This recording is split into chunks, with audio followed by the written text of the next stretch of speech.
do you characterize the team's performance today and your performance individually? For me, I mean, not to use the language, but simple as that. And defense, I thought gave us a chance. Did enough. I mean, obviously some put them in bad positions. Us and special teams did. They were able to hold them to a field goal, get a touchdown.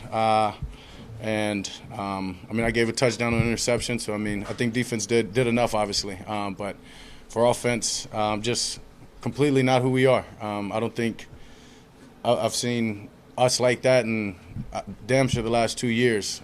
So something that as much as you want to burn the tape and move on, know what we got forward, there's a lot that we've got to learn from and get better and use this tape. How do you separate that from knowing you have to forget about it quickly and get ready for camp? Yeah, we've got the right guys in this locker room that understand, that are mature men that understand that nobody played their best ball. Simple as that. And so, but to be accountable, starting with myself, be accountable for what you put out there, what you did, and then from that, understanding that's not who we are, and then moving on and knowing what we've got ahead of us, and it's one play at a time. The intensity, the focus, all that, one play at a time, one game at a time. How do you explain that performance, especially your performance? You've had some picks, but you've had a lot of high completion, but 14 to 37, whatever it was. How do you explain it? It's hard to. I mean, I said crappy. Yeah, I mean, 14 completions, I mean, yeah, not good enough, period. Dallas Morning News.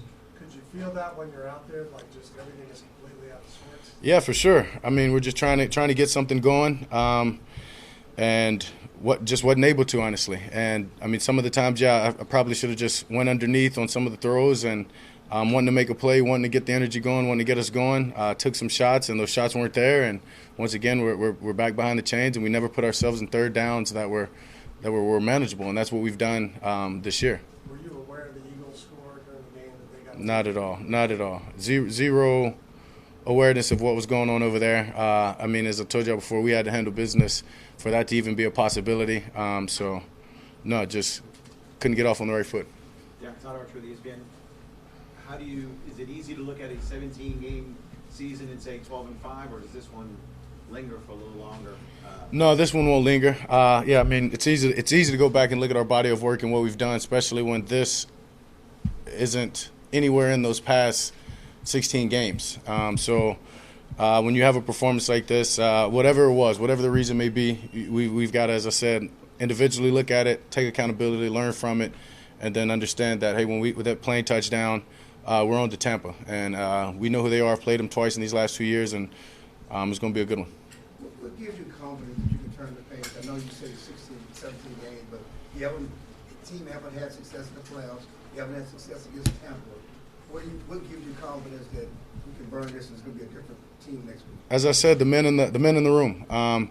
And sure, I mean, you look at the first game of this season, wasn't good at all. I didn't play to my performance, obviously, and that was just getting going, trying to find our identity. We lost that game, but you go back a year ago when we played those guys. We've had, just because we didn't win that game, we had some success and familiar now after 2 years of playing them. So that obviously gives you confidence, but more importantly, as I said, the men in the locker room, understanding the resilience that they've shown all year long, that we've shown, just being able to respond. And for myself, that's all I know. That's all I know. Been having to get back up my whole life. Dallas Morning News. In the 4 games now without Terrence Steele, the run game has not met your guys' standard. Past 2 games especially so. What collectively needs to happen here in a week's time to get that part of this offense on track?